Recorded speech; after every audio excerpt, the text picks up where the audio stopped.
Well, welcome, folks, to this edition of the 700 Club. We're so happy to have you with us. We've got a tremendous program for you. You're going to enjoy every minute of it. Just think, you're on an airplane, you're ready to take off, and you get this announcement from the pilot. He says, "We're sorry, folks, there's no fuel." No fuel in the plane? That actually happened on a recent flight due to a massive surge in air travel that's expected to skyrocket this holiday weekend. Travelers can also expect crushing traffic on the roads and, of course, spiking gas prices. What does this all add up to? Maybe some unintended fireworks for the 4th of July. George Thomas has more. 14 months after a global virus brought travel to a screeching halt, the industry is about to hit a frenzied pace. With 46% of Americans fully vaccinated and mask mandates lifted in most places, this holiday weekend is expected to be the busiest since the beginning of the pandemic. There's an amazing amount of pent-up demand for people to connect with each other and reunite. Leisure demand is up more than 100% of what it was in 2019. And that has airlines, for example, struggling to keep up, forced to cancel scores of flights due to staffing shortages. The recovery of air travel has happened so fast. The airlines are scrambling to get as many flights in the air without the labor force often to back that up. The massive travel surge also affecting fuel supply, as some 3.5 million are expected to take to the skies in coming days. The pilot comes on the line and says, "This is the first time in 30 years I've been told there's no fuel." Meanwhile, back on the ground, folks can expect to pay more to fill up at the pump for the foreseeable future. Gas prices right now at the highest they've been since the 4th of July in 2014. It just proves that the road trip is back, stronger than ever, and we expect that trend to continue through the end of the summer. Though in some places, stations are reportedly running out of gas due to a shortage of truck drivers needed to deliver that fuel. The good news is there's plenty of fuel flowing. It's just a matter of time before stations that have lost supply of gasoline have another delivery made. Here at the ocean front in Virginia Beach, Virginia, city officials are telling locals and tourists alike to prepare for traffic congestion, as they're expecting larger than normal crowds. Tourists like Chris Smith, visiting all the way from Seattle, simply thrilled to be out enjoying the water. Well, I think people are excited to get out and about, and hopefully they'll make wise decisions on still keeping safe. I thought that I was going to be stuck in the house for a few more years, and in my neighborhood, I didn't think that in only a year and a half we were going to be all the way here at Virginia Beach for the second time. According to AAA, from today through Monday, some 50 million people are expected to take a trip of 50 miles or more away from home. George Thomas, CBN News. Well, we hope everybody has a happy and safe 4th that's coming up. But anyhow, it's really bad. You know, we've had that song, "Baby, It's Cold Outside." Well, man, it is powerful hot now. In other news, dozens of people are actually dead from the broiling heat. And now massive wildfires are consuming the West. And guess what's brewing out in the Atlantic? Ephraim Graham has more. Emergency officials in Oregon report more than 60 heat-related deaths as the state endured record-high temperatures this week. Over one 3-day stretch, the state hitting 3 consecutive highs, topping out at 116. This comes as dozens of wildfires are burning hundreds of thousands of acres across 12 states. More than 9,000 firefighters are deployed on the front lines. Meanwhile, on the East Coast, Washington, D.C., Philadelphia, and Boston all declaring heat emergencies Wednesday. And down in the Atlantic Ocean, Tropical Storm Elsa has formed and is moving towards the Caribbean. It could hit Florida early next week. Turning now overseas, China's president is rattling his saber on the 100th anniversary of the nation's Communist Party. President Xi Jinping saying China's ascension to global dominance is an historic inevitability, and his nation will not be intimidated by foreign powers. Anyone who tries to stand in China's way, he said, quote, will find their head bashed. This as reports that China appears to be building 100 new intercontinental ballistic missile silos in western China, pointing to what might be an increase in Beijing's nuclear capabilities. The Communist Party is also targeting religious materials, including Bibles in China, recently calling on parents, teachers, and students to turn in all religious books, antagonistic books, and overseas books. That includes videos as well. Pat? I cannot understand. You know, there was a time only a short while ago that China was on the road to becoming the largest Christian nation on the face of the earth. There were about 200 million Christian believers in China, and there was a huge move of God. And even that Three Self Church movement was very powerful. And now Xi has come in. I cannot believe it. It's almost like he is motivated by Satan himself. He is an evil human being. And, you know, the idea, you know, the Bible talks about the way being prepared for the kings of the East. And do you suppose this has some prophetic significance? It may well. But one thing for certain, this man is evil, and he wants world domination. It used to be China called itself the Middle Kingdom, and they were happy to be the Middle Kingdom with everybody else doing what they wanted to do. Now he wants to be the world kingdom. He wants to have hegemony over the entire world, and we can't let it happen. I asked Secretary of State Pompeo when he was with me some time ago, I said, you know, do they have the power to prevent the United States from projecting power into the Far East? And he said, no, they don't. In other words, the U.S. is still the strongest power. But China is doing everything it can, not only to be the Middle Kingdom, to be the kingdom for the whole world. And I don't think we want to let that happen. Ephraim? Pat, we have more from the Secretary of State in this report. The theory the coronavirus escaped from a lab in Wuhan, China is gaining more traction. And many people are asking, why didn't the U.S. investigate the theory sooner? Former Secretary of State Mike Pompeo points to resistance from inside the State Department and the National Institutes of Health. CBN's David Brody spoke with Pompeo and has the story. When the coronavirus first took off, then Secretary of State Mike Pompeo immediately suspected that the virus may have come from a Wuhan lab instead of a wet market. The medical community, Democrats, and the media wrote him off as a kook. They didn't accept what we said, the data set that we laid out before them, because they played politics. They had a theory of the case that was based on this, was Mike Pompeo saying this. And he works in the Trump administration, and therefore there's some other angle here. They're trying to, you know, it's a shiny object theory or whatever it is. Now that it appears his suspicions have merit, and that controversial gain-of-function research supported by the U.S. may have also played a part, Pompeo tells us how bureaucrats kept putting up roadblocks as he tried to get to the truth. Inside the State Department, there was lots of debate about the efforts we had underway, but I was just vicious about demanding that the team do everything they can to sort fact from fiction.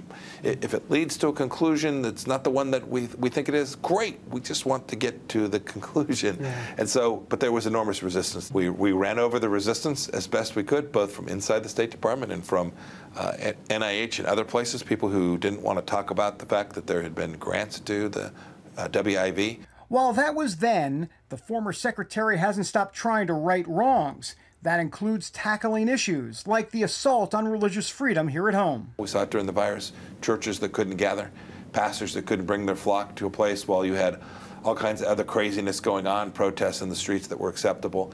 That is a real black mark on religious freedom in America. It's deeply inconsistent with our constitutional right for the free exercise of religion, but more importantly, it strikes at the very moral foundation of our country. Pompeo says a spiritual battle is striking the moral foundation as well. There's a lot of folks that believe we are in a state right now in America of spiritual warfare, if you will.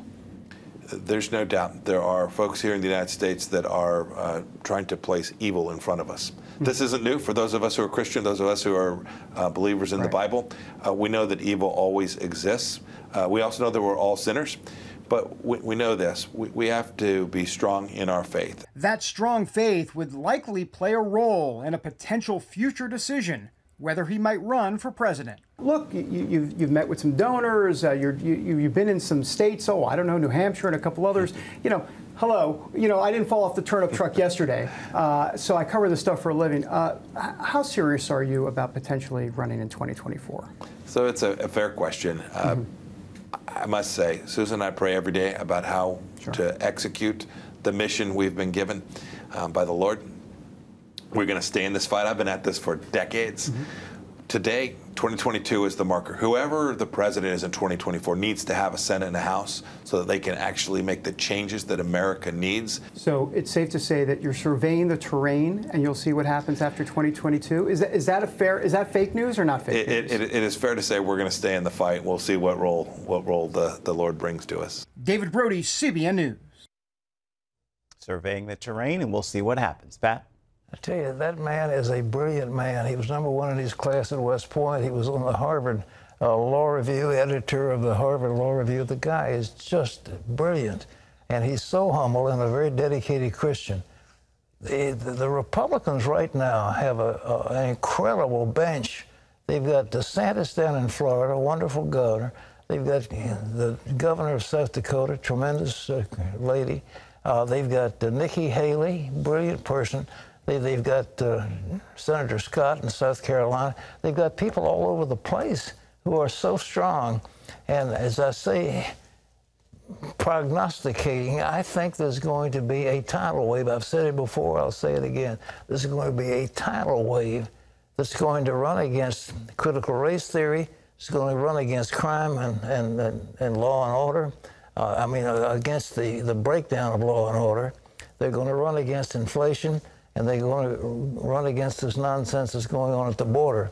And I tell you, it's going to be almost impossible for the Democrats to stand against that, and they're just doing everything they can to put stuff in place now because they know they're going to lose the House, and they lose the Senate.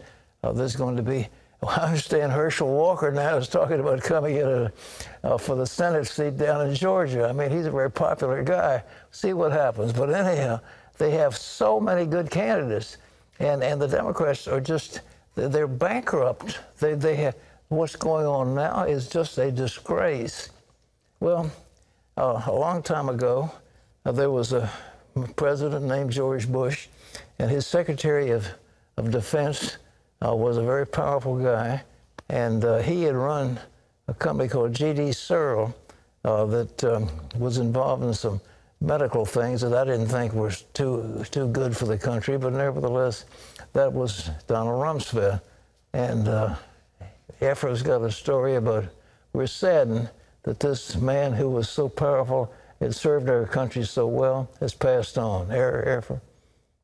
Former Defense Secretary Donald Rumsfeld has died at the age of 88. He led the Pentagon under Presidents Gerald Ford and George W. Bush and is known for overseeing the wars in Iraq and Afghanistan. Rumsfeld said the invasion of Iraq and subsequent removal of Saddam Hussein created a more stable and secure world.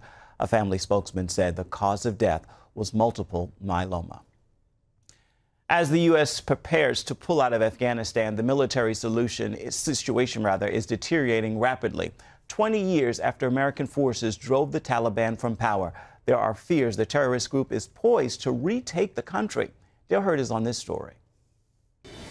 This is Taliban video of victory celebrations after more districts in Afghanistan were taken over by the group in just the past few days. Here are elite U.S.-trained Afghan government forces surrendering and shaking hands with Taliban commanders. And here are U.S. Humvees now at the service of rebel forces. The U.S. military's top commander in Afghanistan, General Austin Miller, says he's worried about the rapid loss of districts to the Taliban. The loss of terrain and the rapidity of that loss of terrain has to be concerning. We're starting to create conditions here that won't look good for Afghanistan in the future if there's a push for a military takeover. This map shows that most of Afghanistan, the areas shaded red and black, are already under Taliban control or are being contested. As the Taliban advance across Afghanistan, the announced withdrawal of U.S. forces has only emboldened them. The White House has set September 11th as the deadline for a full troop withdrawal, which began under Donald Trump. But retired four-star General Jack Keane says the Biden administration's assurances of support to the Afghan government remind him of similar assurances given by President Obama when the U.S. withdrew from Iraq. And what followed was a nightmare for the region. These are the similar statements that were made by the Obama administration in 2011 as our troops were withdrawing, and we know what happened as a result of that. We got ISIS. The war in Afghanistan began 20 years ago, after 9/11. The cost of the war is a staggering $2.25 trillion. One expert called it the largest failed global redistribution project in history. Almost 2,500 American military servicemen and women have died. But you'll hear no gratitude from former Afghan President Hamid Karzai, who says the U.S. has failed and should just go. They're leaving behind a country in conflict with so much loss of life, with so much suffering. Panic in Kabul is building as the Taliban march toward the capital. Those who can choose to go abroad have left. It will long be debated whether America should have ever gotten itself involved on the ground in Afghanistan. But America's departure is certain to bring more suffering and death to this troubled nation. Dale Hurd, CBN News. Departure has many concerns. Pat? Breaks your heart, doesn't it? Alexander the Great couldn't make it in Afghanistan, and subsequent people haven't been able to either. It is a country that's divided between warlords and various tribal leaders. Karzai was a pain in the neck. He should never have been in, and he stabbed us in the back right along despite taking all of our money. The amount of money and treasure that was spent and lives lost is just shocking. But that will now become a base. The Taliban hates women, wants to impose extreme Sharia on the country, doesn't believe in educating girls. I mean, you go down the list of the awful things they're doing, and you read some of this nonsense in the paper and say, well, we ought to make a deal with them. You don't deal with the people as evil as they are. But we've got no choice. We've been there too long. We spent too much money. But what do we do next? Well, remember what happened when we didn't have a status of forces agreement and just pulled out willy-nilly out of Iraq, and out came ISIS. What will happen in Afghanistan is too early to tell, and whether it will become a base of terror, it obviously will. Will it link up with Pakistan and others against the United States? Probably. But what can we do about it? Probably nothing.